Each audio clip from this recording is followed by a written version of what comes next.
Greetings, hello, and welcome to Top Tips to Teach Phrasal Verbs and Idioms, another American TESOL Institute webinar for English language teachers worldwide, hosted by yours truly, Jason Levine, better known as Fluency MC. Many people joining us. This is super cool. As always, I'm interested in your ideas. I'm going to be asking you questions, so get ready to put your opinions, your answers to questions in the chat.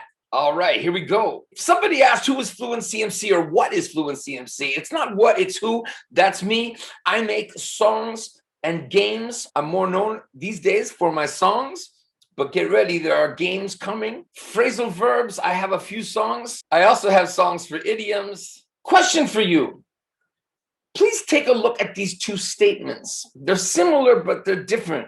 And I feel different in a very important sense.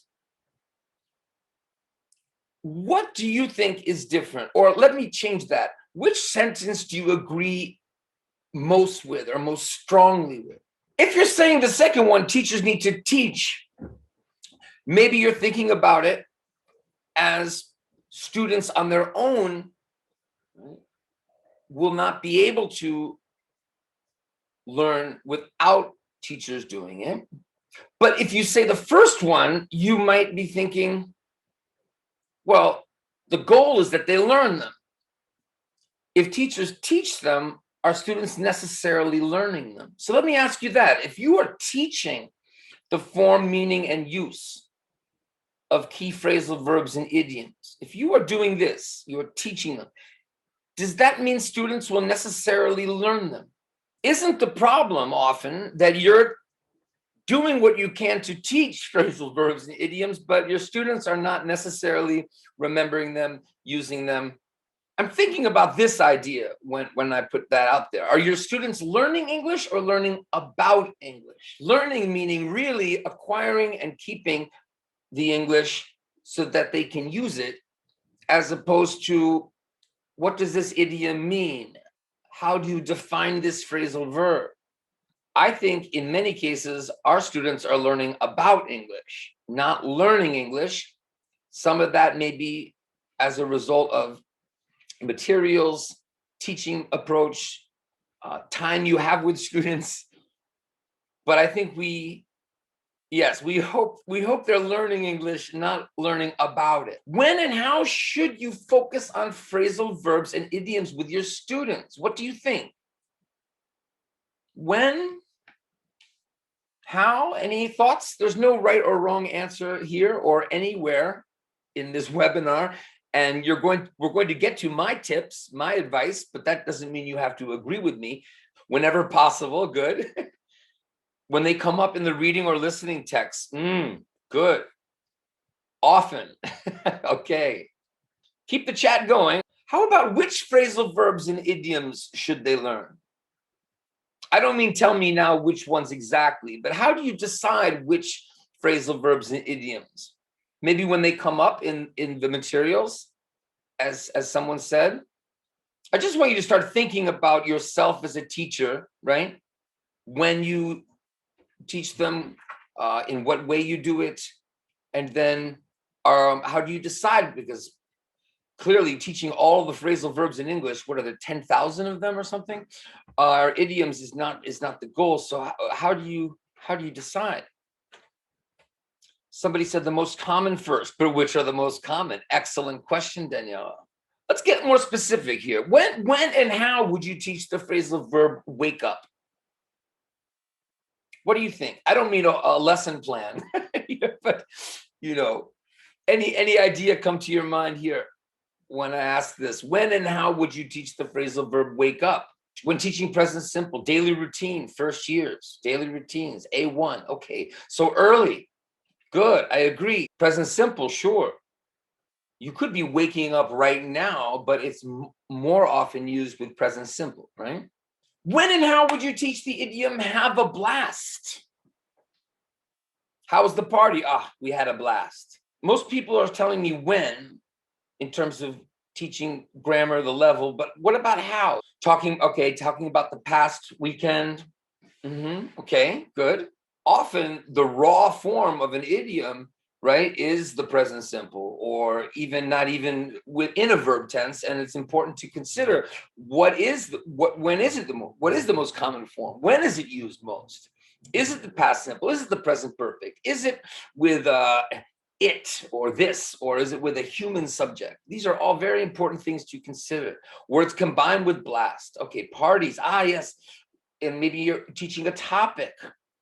Somebody said about the weekend, but also, right, how you feel about something, likes and dislikes.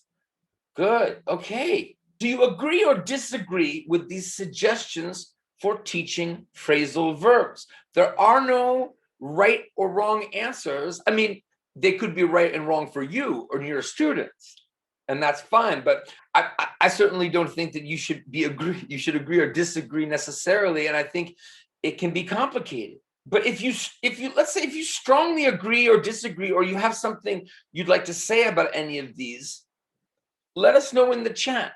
So I put these here. Why? That's important. I put these here because this webinar is about tips to teach phrasal verbs and idioms. And if you go online, you will find, right, tons of tips to teach phrasal verbs and idioms, some of which I agree with, some of which I disagree with, some I strongly agree with, some I strongly disagree with. I put these here. They're mixed. As far as my opinion goes, they're mixed, but they're here because they're common. They're out there on websites, right? People that definitely want to help you, fellow teachers, trainers. But is it always the right advice generally? Is it always the right advice for you? Interested in 3 and 6, okay. You strongly agree with 5 and 6. Okay, good. Somebody disagrees with 4. Well, somebody just said, let's teach wake up at A1 level. Most of you agreed, right? Teach that early. So yeah, maybe a lot of you disagree with number 4. Here are 6 more. What do you think? You can put it in the chat, or just to get you thinking. Agree or disagree? If you're feeling some of them you agree with and some of them you disagree with, some of them you're not sure, that's normal. Disagree with 12, okay. Interested in 8 and 10. 9 is demotivating. 9 is a really interesting one, because maybe you've had the same experience I have, which is it's rare to go to a website on how to teach phrasal verbs and idioms, especially phrasal verbs, and not somewhere, and sadly it's often right at the beginning, right? If not, it's coming, right? You see something like that. I think that's super problematic, and I think it's not true. When you do a search online for common idioms, the 100 most common idioms in English, you often find things like this. What do you think of this type of list? I'm not going to say anything more. I think there are different ways to respond. What do you think of something like this? Because clearly they're very popular. No examples. What do we have? We really have definitions, explanations. Tedious and boring. Disorganized. It's tragic, really, because when you go to do a search for lists of idioms or phrasal verbs, the ones that are most popular, and I'm not meaning to say anything negative about the people who've made these materials, because it's not necessarily their intention to do something like this and have people try to use it as a learning tool. However, more often than not, right, students and sometimes teachers are using it, right, as a resource, and students are thinking, okay, this is how I need to learn idioms. It doesn't look like you like these. Okay. I agree with everything you're saying, but also, what about the idioms themselves? So what if we said, hey, this is not a learning tool. It's just a list of some of the most common English idioms. Are these common English idioms? That's a very important question. Are they? Well, up in the air certainly is. All things considered, I like them. Out of work, move up in the world. When we get to things like cash strapped, burn the midnight oil, oof, that's when I start to think, is that really, we're talking about common idioms.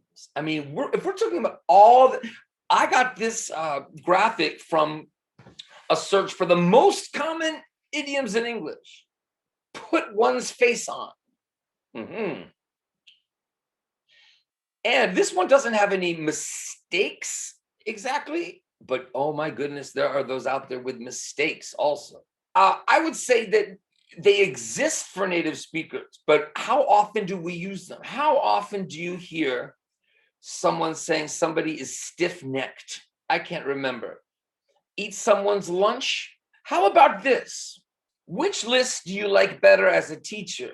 I think we probably agree this, the way it is not so useful for students. But could you use this as a teacher? Because this is getting more into what I think of when I think about idioms. You don't see burn the midnight oil.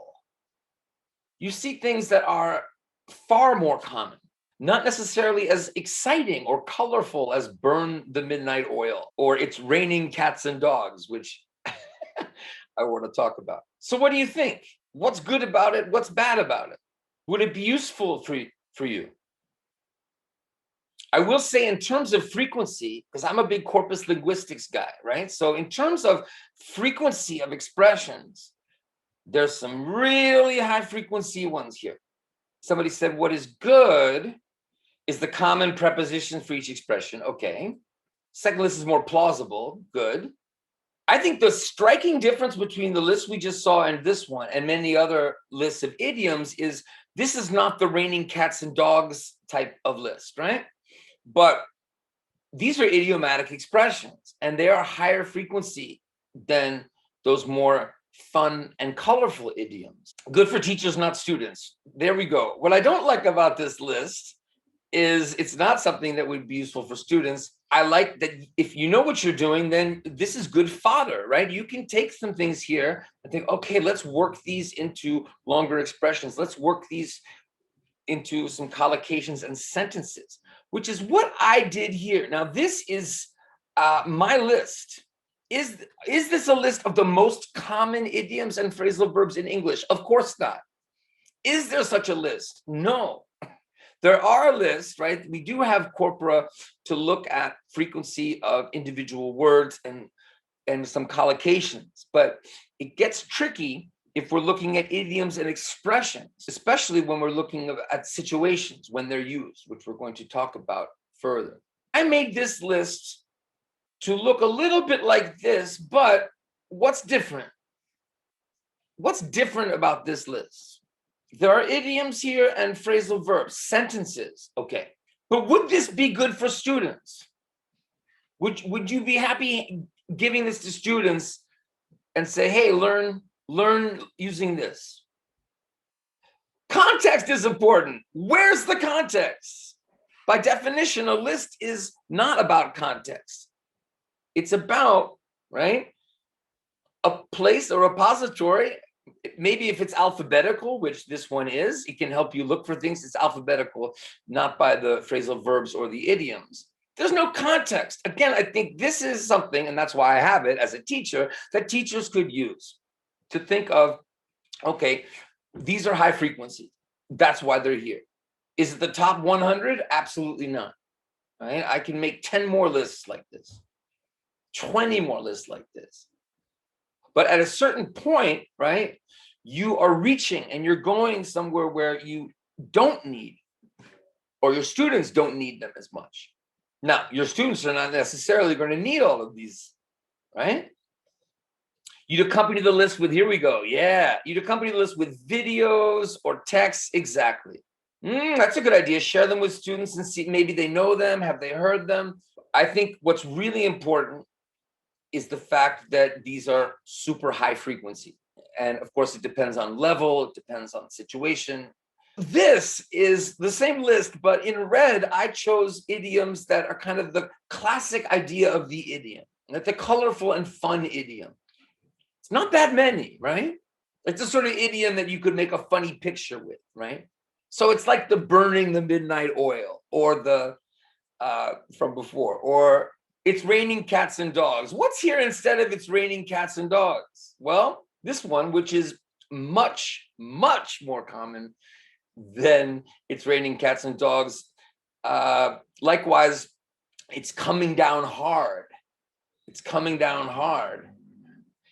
Those are idioms. It's raining heavily, sure. But if you're looking for idioms, right? If you're looking for an expression that's common, that means it's raining heavily is a great synonym. We're going to get into that too. How about phrasal verbs? This is, as I said, I chose 100, like a swath of sentences with idiomatic expressions. Basically, I just call them all expressions. Look at all the phrasal verbs. If I just take 100 of these sentences from my own corpus, phrasal verbs are so common. You can't talk about idioms without talking about phrasal verbs, and vice versa. Ooh, I like what Sibel said. The sentences in this list are more likely to be heard or read by learners, and that's the point. Which ones are they most likely to hear or read about? That's where you come in. What's their age? What's their level? What's their situation? Why are they learning English? What are their needs? And then select them, and then what do you do with them? Well, that we haven't talked about really, have we? A little bit. What do you do with them? Before we do that, though, I have a question for you. What does take mean? And I don't mean translate it into your language, which would probably be not so easy, but easier than the question I'm asking. Can you explain what it means? Should you explain what it means? Is it useful to explain what take means, or put, or set, have, do, go, get? Depends on the context. Exactly. A lot of definitions. The collocations, good. This is a delexicalized verb. So we need collocations, we need examples. This is how we learn the meaning of take. How do native speaking children, native English speakers, learn the meaning of take? It's not a definition. It's not feeling overwhelmed with all at once. I have to learn the difference between take my hand, take a trip, take a shower. Like, we have a list here, but it doesn't come in a list. It comes in context. Would you agree that take my hand is the most literal meaning here of take? And when we get to take it easy, it's super idiomatic. We also have take with a phrasal verb. Why is everything here on this list? Why do you think? What is key to the meaning? It's the collocation. It's the context that you hear and see this word, and you as teachers help students to remember through what? Somebody saying games. Good. We're going to talk about different, how will they remember, understand, remember, and use these expressions. But is there a difference really with the idiom and the phrasal verb? I don't think you would say take my hand, take a trip, take a shower. There's certainly not, it's not a phrasal verb. Is it an idiom? Well, all language is idiom, right? Idioma. And that's the point. I don't think take my hand and take off your shoes are so different. I'm not denying the existence of phrasal verbs, but it's about teaching them as a unit. It's about learning them as one expression. These are expressions. Take off means remove. Exactly. And we're going to talk about synonyms, right? Take off your shoes means remove your shoes. You understand remove? Maybe remove translates better into the first language. Fine, good. Take off your shoes. Now we need a way to remember that. Meaning is mainly about collocations, the words which often go together, the chunks. When you start thinking about it this way as a teacher, it calls into question how much you should explain definitions, how much grammar to teach. Why do people say phrasal verbs are so difficult to learn? or difficult to teach? Isn't it usually all of the grammar if you get under the microscope and look? But that's not what collocations are. That's not how we learn. I don't usually read the PowerPoint slides, but I'm excited to read this one. The phrasal verb grammar. Can the verb take an object? Must it take an object? Maybe it has to take an object. Or human or non-human object. Or maybe this one only can be with things. Does the object have to come before the participle? Or is it before the particle or after the particle? Or maybe it can be either or after. I can't remember. Is that separable, inseparable, transitive, intransitive? What do you think about that? How much of this should learners consider? How much of this should you be teaching? Forget about little kids, okay? I'm talking about adolescents and adults. Now, if a student asks a question, a student is curious about the grammar. Oh, that's something else, in my opinion. But what about your approach? What are you going to focus on? This?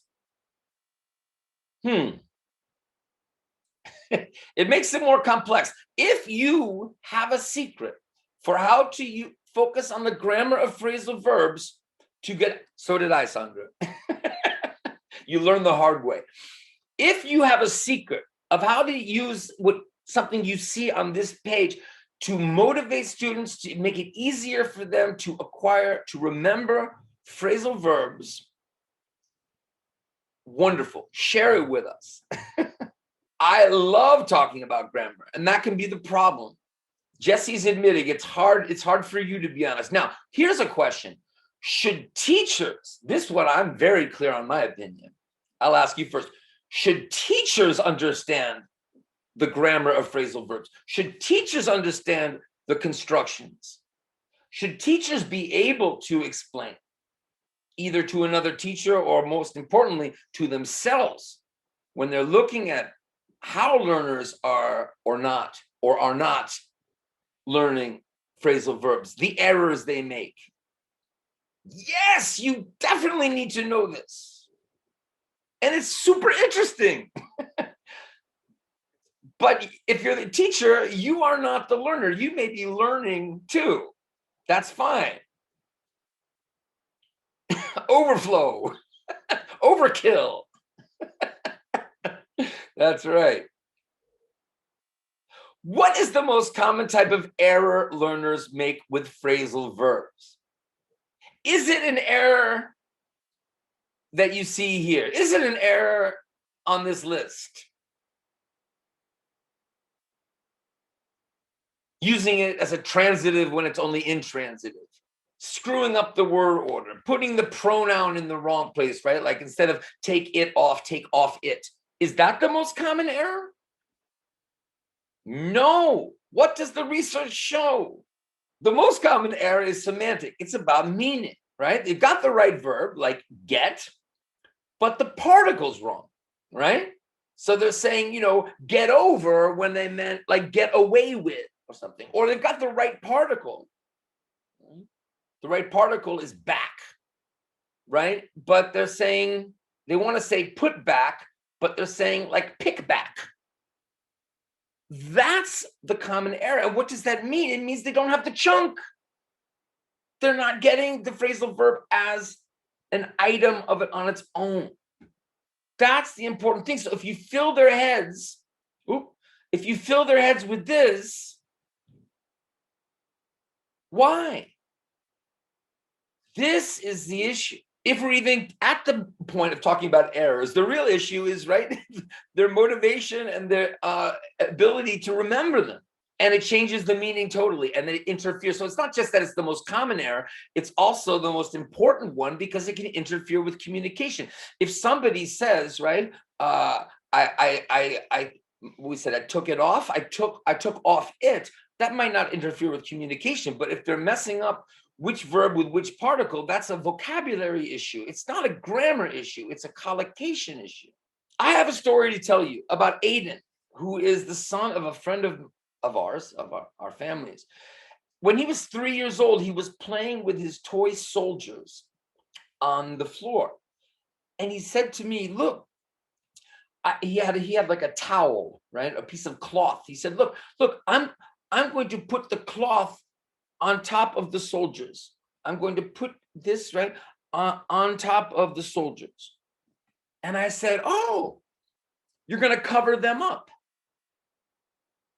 You're going to cover them up. And you know what Aiden did? It's like he went into like a trance, you know? Yes, I'm going to cover up the soldiers. Look, I'm covering them up. He said it at least twice. It's possible he said, you know, oh, look, I covered them up. That was the first time he heard that phrasal verb. He knew when I said, oh, you're covered, I need to learn that one. That's good for me. That's highly functional for me. And he's mirroring, he's repeating. Now, I know what some of you are thinking. Oh, we're not children. We're not natives. My students aren't native speakers. Fine. So Aiden, maybe he only needed to repeat it twice, and he's got that one, right? Because it sticks to all the other stuff he's getting at his age and the exposure to phrasal verbs, the grammar that's already happening with it. Okay, and we can wish we were like children, but what did he do? Same thing that our learners need to do. In context, repeating it, comprehensible input and repetition. For Aiden, maybe 2 times. For other learners, maybe 20 times. But the result can be the same, which is the next time Aiden wants to cover something up, he's going to say it right. Your learners can have that experience too. They just need enough exposure. Situations, good. Dialogues, we're going to talk about different ways to get that happening, right? Here are the most common verbs that form phrasal verbs.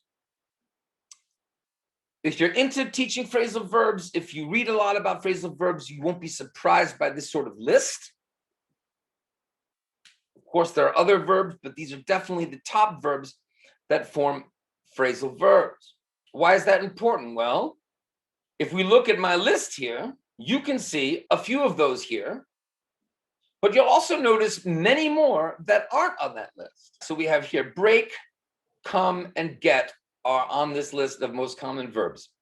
Here's my list. Again, it's a random sample. And we notice that, wow, there are a lot of other verbs that take particles and make phrasal verbs, others that are really important.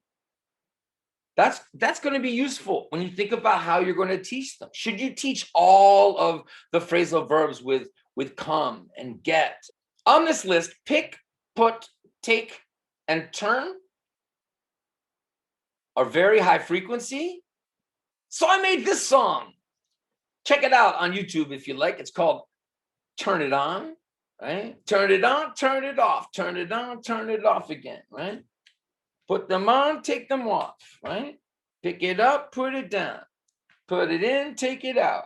The repetition, the collocations, and that grammar error we were talking about earlier. Take off it? No. But do you need to study that rule or just get a lot of exposure to take it off? Songs, yes. Now, this is more interesting to me. And I think it should be more interesting to you. Not which verbs are most common in phrasal verbs, but which particles are most common. Up, down, in, out, on, and off. So we've got some prepositions there, right? In, on, off, and we have some adverbials. We have up, down, and out. The pairs, the opposites. Good point, Daniela. So on, off, up, down. Exactly. If you're looking to do anything systematic, my advice, don't focus on the verbs. Look at the particles and look at particles that are high frequency and easier to explain.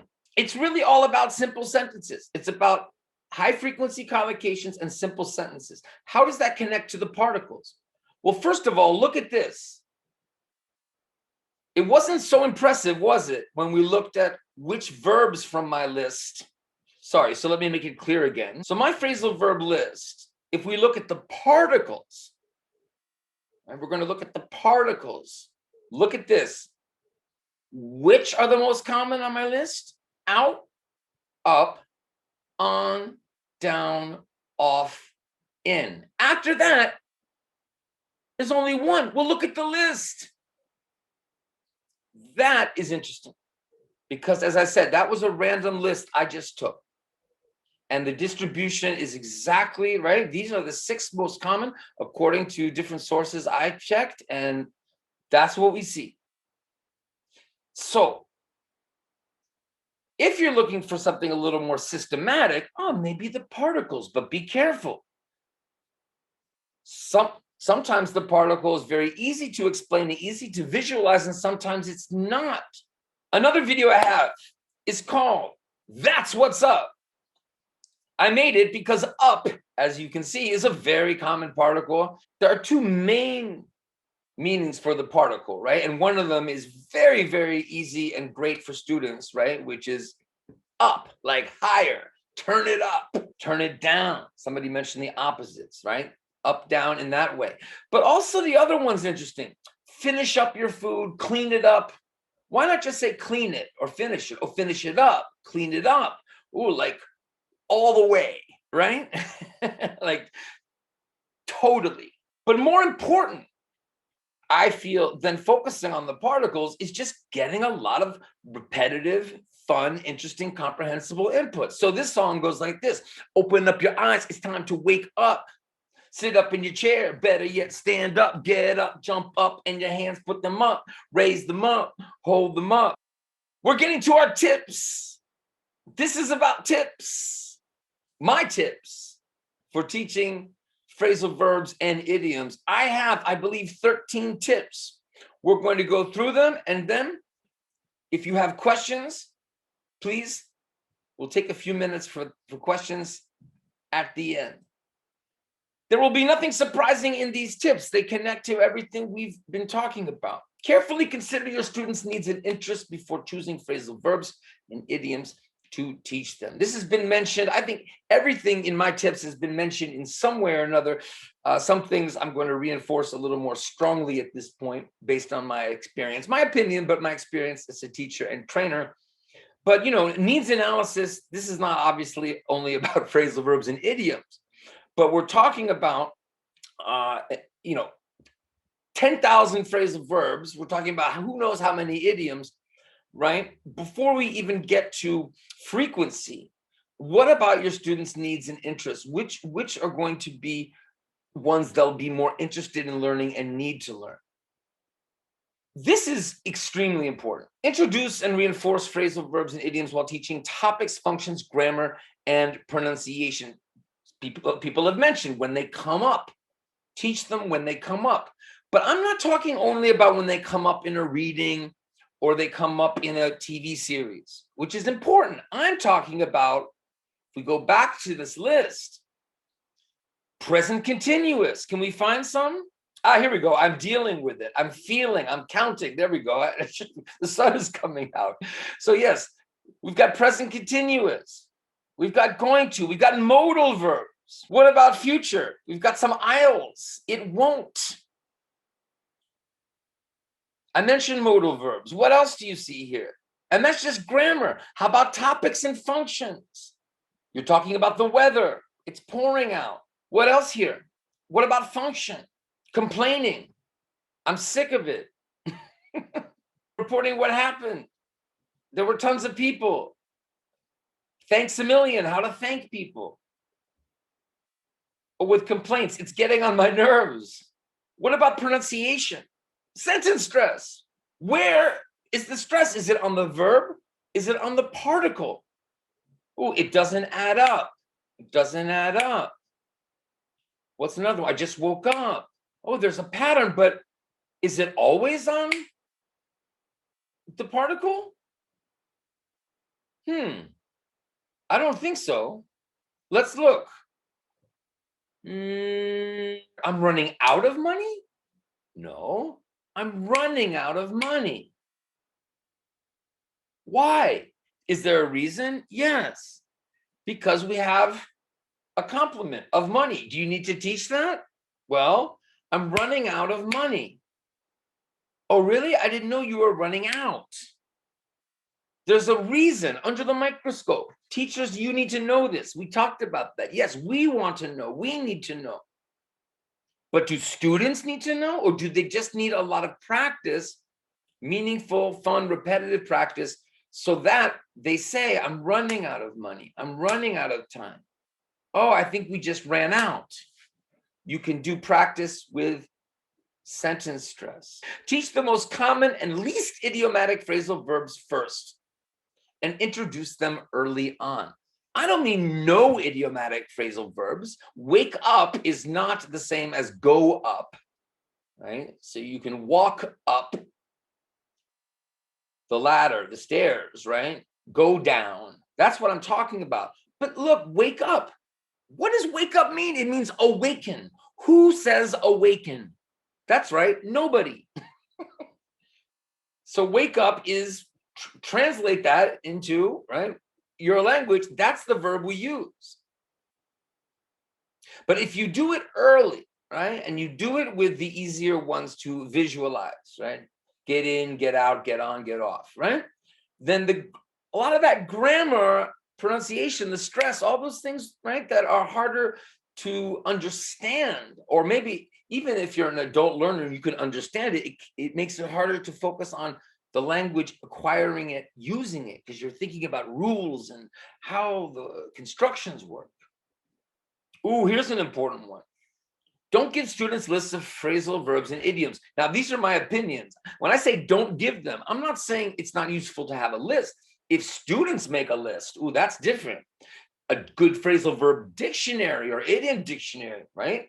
It's different, right? You want to search something, you want to, but as far as this idea of I'm going to get this list, put it in my head, and then go start using English, I think we know that's not going to happen. And what about teaching many at once?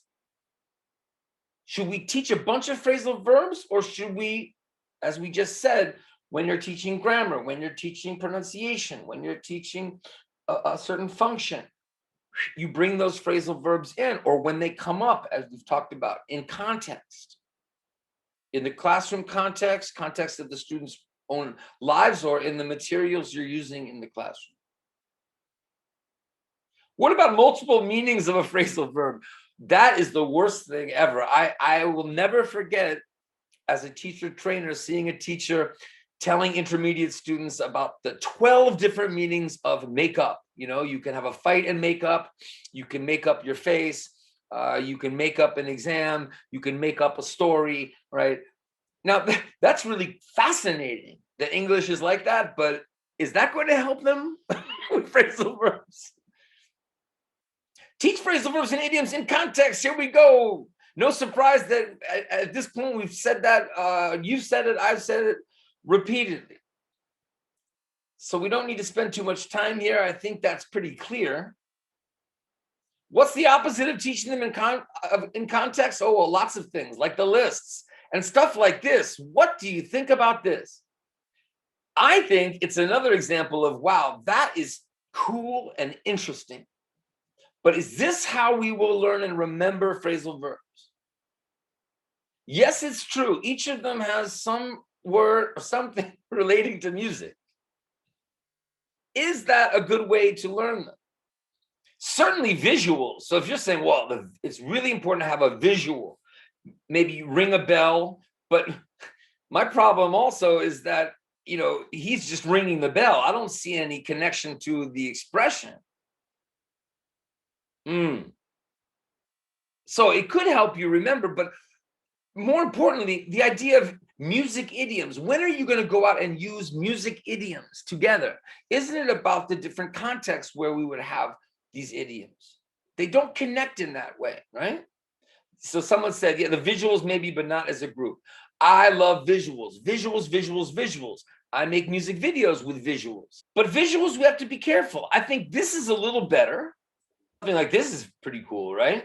To remember, because the person's on stage, they're the butterflies. I'm not always convinced that pictures like this work. Students having their own picture, their own idea, and your pictures, these pictures or your pictures could help them. That's something else. Will they be able to use a visual to remember the meaning when they see it again or hear it again? And will it make them more likely to use the expression? Somebody said, I like students who are visual to make their own drawings. There you go. I think that's often better. Number 6, get students hooked on meaningful, repetitive practice with phrasal verbs and idioms, especially with games, songs, and short videos. If you know me, you know that this is my number 1. I don't have these in order of most important, least important, or anything like that. But let's go back for a moment to the context, because you can be an amazing teacher helping your students understand phrasal verbs and idioms in context.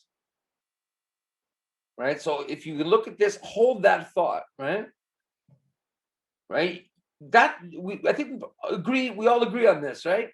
But do we believe, all of us, that by just doing this, they're going to remember them? That they're going to use them? Maybe understand them when they encounter them again is possible, but less likely to retrieve them and use them. That's because they didn't get enough repetition with them. It's not enough just to be like, oh, here's a good picture of the idiom, here's a synonym, you understand what it means, next, right? Where's the repeat?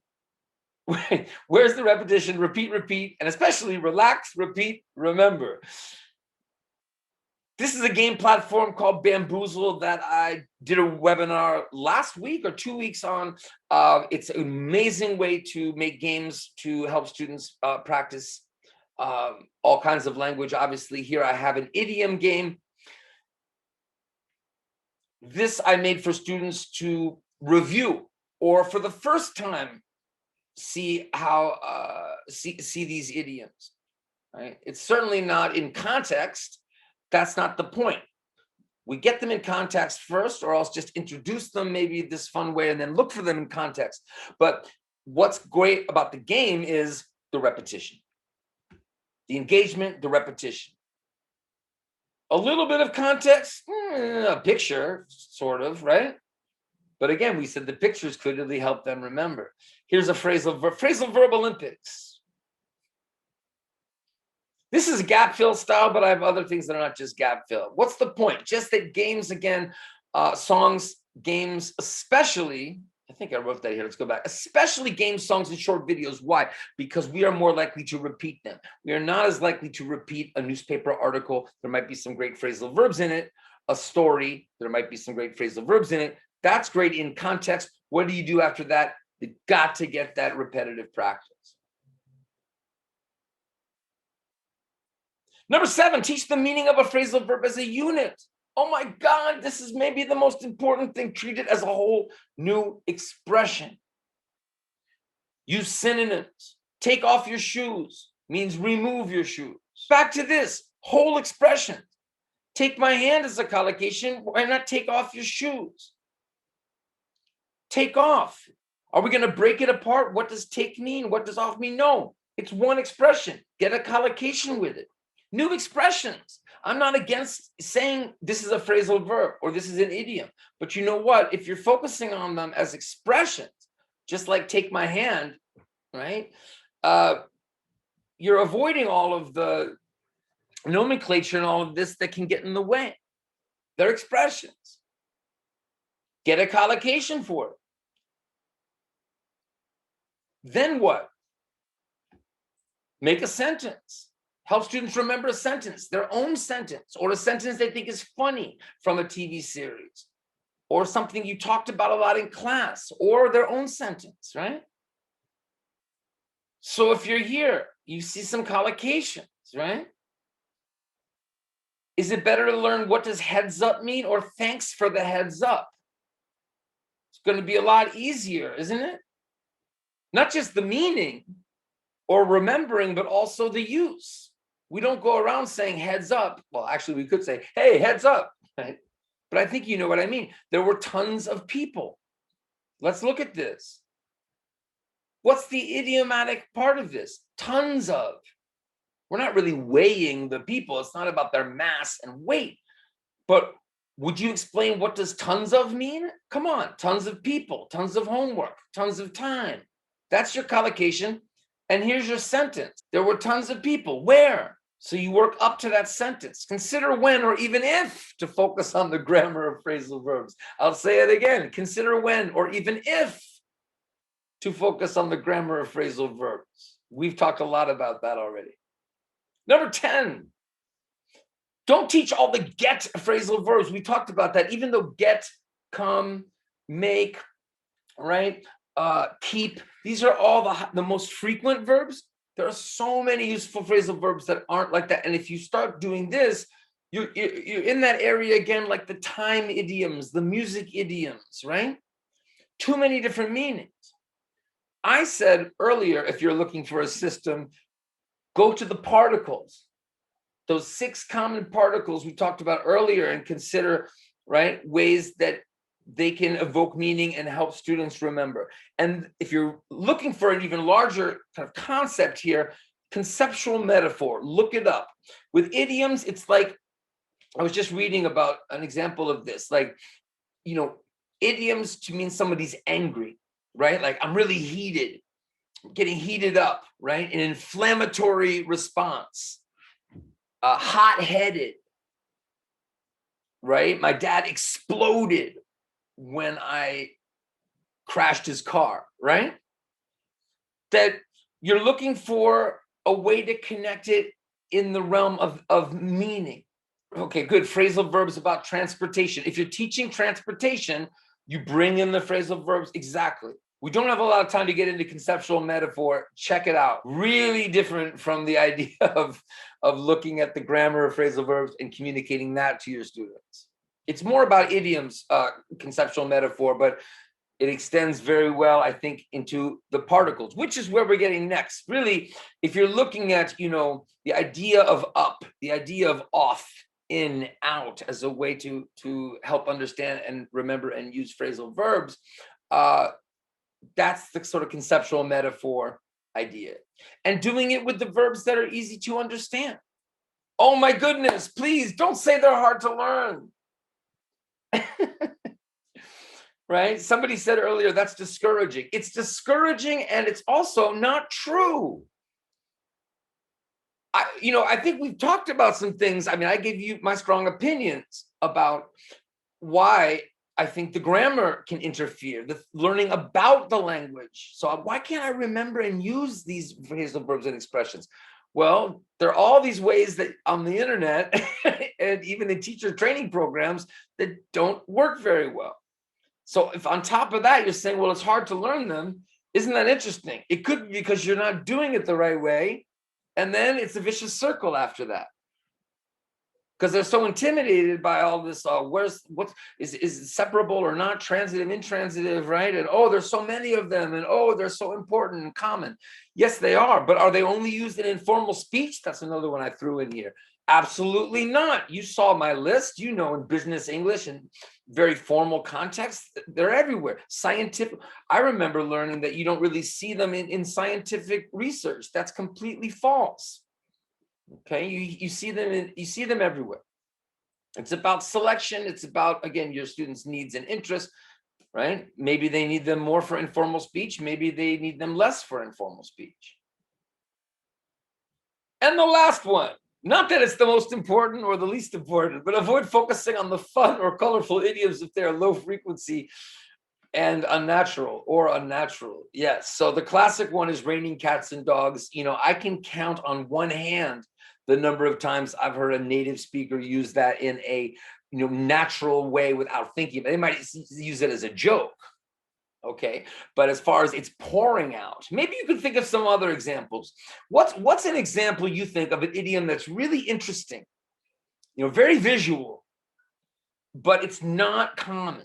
It doesn't sound so natural. You don't have to be a native speaker. I know we have teachers from all over the place here, right? In your experience, what idioms do you see? Let the cat out of the bag. There you go. It's so cool. I mean, it's so, but that's learning about the language, isn't it? And then if a student uses that, they might understand it. They're in the right situation. It comes out and it sounds really strange. And meanwhile, what about the missed opportunities for all those really common phrasal verbs and idioms. Pulling your leg, that's another one, right? I was just kidding. I was just joking. I'm only kidding. I was just messing with you. Pulling your leg, I was just messing with you. Much more common. White lied, good one. Yeah, another interesting one, right? But it wasn't exactly true what I said. It wasn't such a big lie. Over the moon, I never hear, but that's, I think, because I'm American. I think that one's more British English. I think that one's pretty common. We need to stop here. We've actually gone over, but I want to give you a chance to ask questions. This is such an important topic here. I want to end this way with reminding you that without the repetition, that's the practicing, whether it's games, videos, short scenes that the students are acting out, but it's got to be repetitive. It's not just reading one article or watching one movie. Some way that they're repeating the language, they're not going to be able to remember it. And if they don't remember it, of course, they will not be able to move up here and start using English. So think about that in the context of what we were talking about with phrasal verbs and idioms. Because practice builds accuracy, accuracy builds confidence, confidence builds fluency. Think about it. And finally, I'm excited for this one because even if you've seen my webinars, and I include this every time, it's different this time. What do you think, guys? Practice makes what? Some of you are making some good guesses here. Practice makes permanence. Now, the other one that I had, of course, the expression, the idiom, practice makes perfect. I had practice makes progress, which I think is pretty cool. I did not invent that. Practice makes progress. That's good. But somebody, Teacher Will, shout out to Teacher Will, an American teacher who's in Saudi Arabia teaching. Teacher Will, he said this when we met, and I was like, whoa, that's what I'm looking for. That's relax, repeat, remember, permanence. You practice it, boom, you got it. Thanks so much for joining. Thanks so much for all of the great comments in the chat, the questions, the advice you gave in the chats from your experience as teachers. Thanks so much to you who are watching this recording. Please share it with colleagues that you think would benefit from it. Huge, huge thanks to American TESOL Institute for making these webinars possible. Wherever you are around the world, English language teachers, I hope you have a great morning, afternoon, evening. Signing off from Paris, France, Jason Levine, better known as Fluency MC. Thanks so much, guys. Salute, peace, respect. Bye-bye.